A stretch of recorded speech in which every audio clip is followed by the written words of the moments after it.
Gaano ba kalaki ang kailangan mo na solar setup para ma-zero ang bill mo sa kuryente o kaya mabawasan man lang ng kalahati ang inyong monthly electric bill? Sa pag-install kasi ng solar, kailangan mo ring malaman yung size o capacity o kung ilang watts o kilowatts ang kailangan mo. Kasi kapag oversize masyado ang setup mo, matagal mo mabawi ang perang gagastusin mo o matagal kang maka-ROI. Hindi po kasi mura ang mag-install ng solar, kaya dapat swak lang ang size sa kailangan mo. Kaya kung nagpaplano kang mag-solar, dapat may idea ka kung gaano kalaki ang kailangan mo. Kaya sa video na ito, ituturo ko sa inyo ang simpleng paraan para makuha mo ang tamang size ng solar setup na swak sa bahay nyo.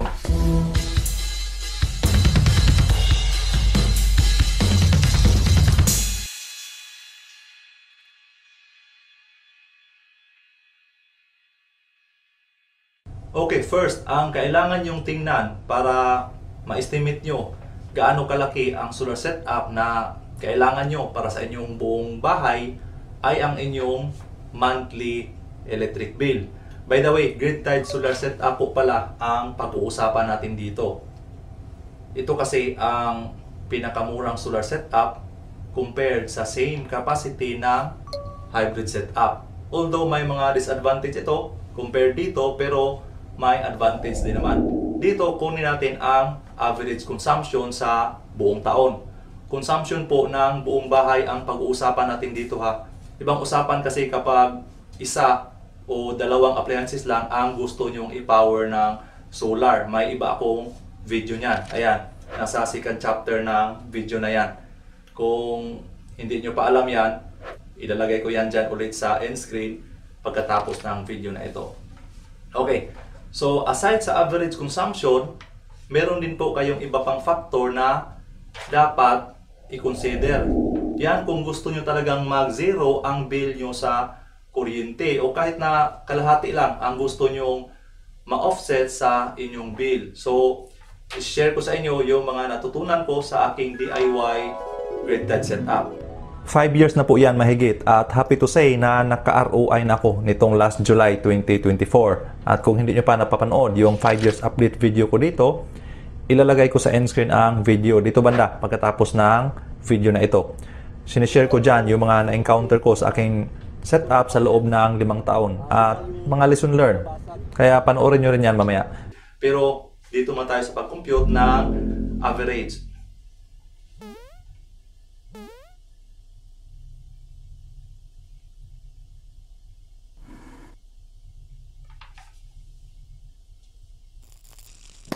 Ayan.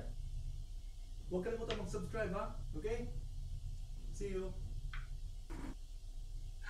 By the way, huwag nyo rin kalimutan mag-like kung may natutunan kayo sa video na ito. Okay, so sa pag-compute, need natin kunin ang daily average consumption. Kaya kailangan natin ang mga electric billing records tulad nito. Kaya maganda kung ganito ang billing statement ng DO nyo. Kasi hindi ka na mahihirapang maghanap. Nasa isang papel na lang ang record sa last 12 months. At mayroon din itong average monthly consumption sa last 12 months. Pwede din ito ang gamitin natin, divide lang natin ito sa 30 days para makuha ang daily average consumption. In case naman, tinatapon nyo na ang mga billing records nyo dahil naiinis kayo makita ang laki ng mga electric bills at wala namang mag-refund sa resibo, pwede rin naman i-recall nyo na lang yung pinakamalaki at pinakamaliit na consumption sa buong taon. At yun ang pagbabasihan natin. Ituturo ko rin sa inyo yan mamaya. At magbibigay din ako ng mga scenarios kung kailan maganda ang grid-tied setup at kung anong scenario naman na walang kwenta ito. Pero kailangan pa rin natin kunin ang daily average consumption at mas maganda itong total ng last 12 months ang pagbabasihan natin. At dito ay i-divide lang naman natin ang total sa 365 days.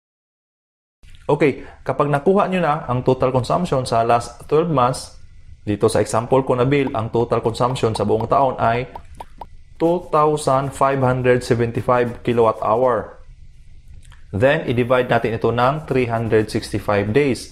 And it will be 7.05 kilowatt-hour per day ang average daily consumption.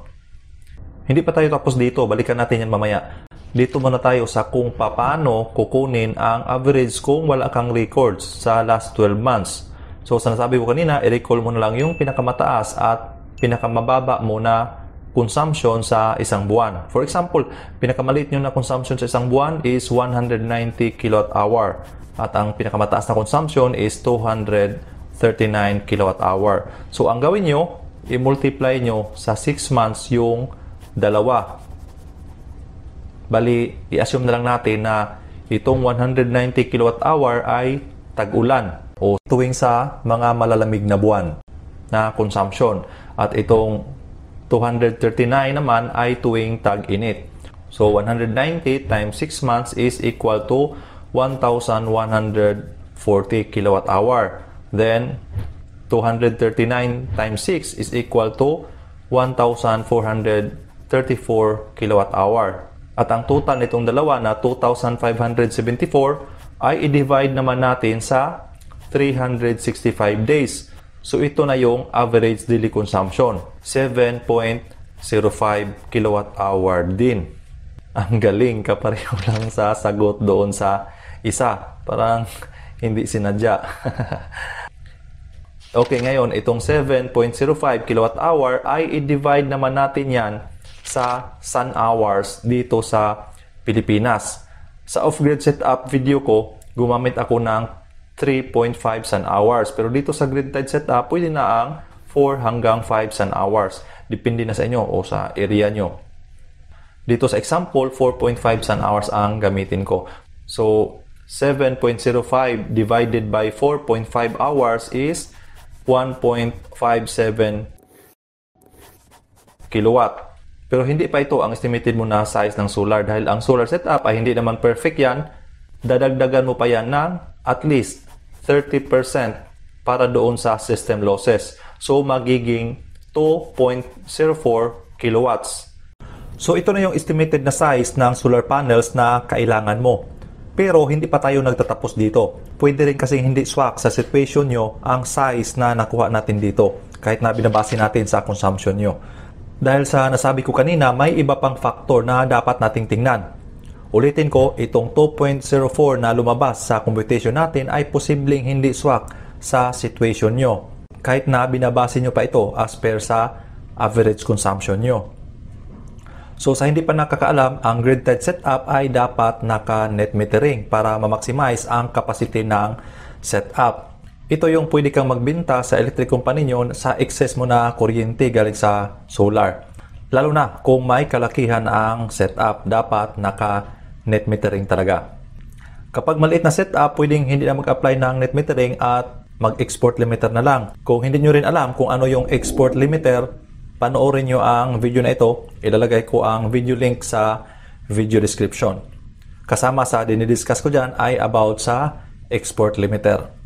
Hassle din kasi kapag mag-apply ng net metering at marami pang requirements. Pero dapat i-assess mo rin kung swak ba sa situation nyo ang naka-export limiter lang.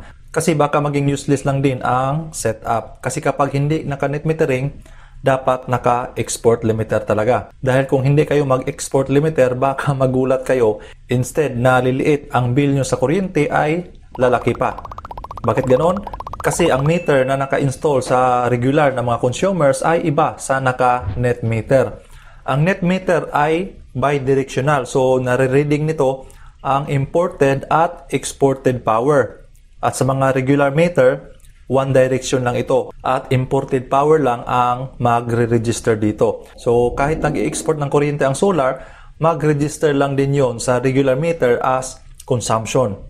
Kaya sa grid-tied setup, dapat naka-export limiter talaga kung wala pa itong net meter. At ngayon, dito naman tayo sa factor na dapat nating tingnan. Kaya magbibigay ako ng mga scenarios para malaman nyo kung swak na ba talaga ang ganito kalaki at kaya na bang mag-zero ang electric bill nito at kung anong scenario naman na wala itong kwenta. First scenario, 2.04 kilowatt setup, naka-export limiter. Then, ang consumption sa pinag-installan na bahay or establishment ay sa daytime lang. Sabihin lang natin na maliit na opisina ang pinagkabitan at sa daytime lang nagbubukas so walang consumption sa gabi. Sa ganitong senaryo, kahit naka-export limiter, expect mo malaki ang mababawa sa iyong electric bill at pwedeng mag-zero kung naka-net metering na sa ganitong senaryo na sa daytime lang may consumption at sa gabi wala. Pero dito sa second scenario, mag-iiba naman ang resulta. Same 2.04 kilowatts at naka-export limiter din. Pero ang consumption sa bahay o sa pinag-installa ng setup ay sa gabi lang. Dahil sabihin natin walang tao sa bahay tuwing daytime. Sabihin lang natin na may mga trabaho, ang mga nakatira sa bahay at maagang umaalis at late na kapag umuwi. So dito walang kwenta ang grid-tied solar setup na naka-export limiter. Kaya sa ganitong senaryo, huwag kang mag-expect na bababa ang bill mo sa kuryente. At kung naka-net metering naman, sa ganitong senaryo, huwag kang mag-expect na zero ang magiging bill mo sa kuryente. Kasi ang bayad sa'yo sa exported power ay, in average, nasa kalahati lang ng rate ng imported power. So sa ganitong senaryo na naka-net metering, expect nyo kalahati lang ang mababawa sa bill nyo compared sa dati nyong binabayaran. So para may chance na ma-zero ang bill ay i-times 2 mo o doblehin mo ang laki ng setup. So instead 2.04 kilowatts, gawin mong 4 kilowatts. Pero take note, dapat naka-net metering sa ganitong senaryo kasi walang kwenta sa senaryo na ito ang grid-tied setup na naka-export limiter lang. Third scenario naman, ang setup katulad lang sa first and second scenario pero dito may consumption na sa araw at sa gabi. At kadalasan sa ganitong senaryo nabibilong ang majority sa mga household. So sa ganitong senaryo na naka-export limiter ay expect mo na ang electrical consumption lang sa daytime ay yun lang ang mababawas doon sa bill mo. So kung maliit lang ang consumption nyo sa daytime, maliit lang din ang mababawas sa bill nyo.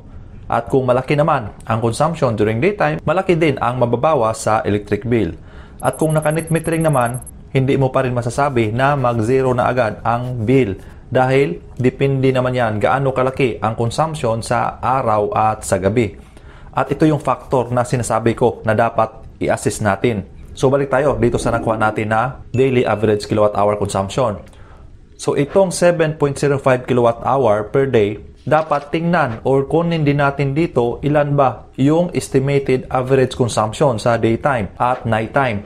So halimbawa ang consumption sa daytime nito ay 3.5 kilowatt hour.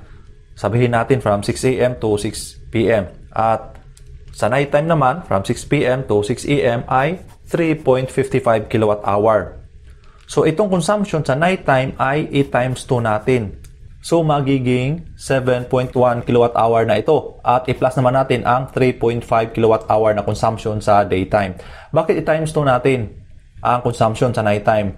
Dahil nga sa nasabi ko kanina na ang credit rate sa exported power ay in average nasa kalahati lang ng rate sa imported power. At ang credit sa exported power kasi ay ang pambayad natin sa imported power. Kaya kailangan natin ng doble para makover sa export credit ang pambayad natin sa imported power o yung kuryente na nagagamit natin tuwing gabi. So, magiging 10.6 kilowatt hour na ang reference natin. Ngayon, ito na ang i-divide natin sa sun hours na 4.5. So, maging 2.35 kilowatts na. At dagdagan natin ng 30% para sa system losses, magiging 3.06 kilowatts or round off na lang natin to 3 kilowatts. So yan na yung recommended mo na pinakamatipid na setup na tama lang sa kailangan nyo na madaling maka-ROI at mataas ang chance na ma-zero ang bill mo sa kuryente. Pwede mo ring lakihan pa ng konti kung gusto mo, pero wag naman sobra-sobra para mabawi ka agad ang perang ininvest mo sa setup. By the way, salamat para sa pag-like at pag-subscribe at sana may natutunan kayo sa mga pinagsasabi ko. Ito ay sinishare ko lang naman based sa aking experience sa aking DIY setup. At sana nakatulong sa inyo ang video na ito. And see you sa next videos.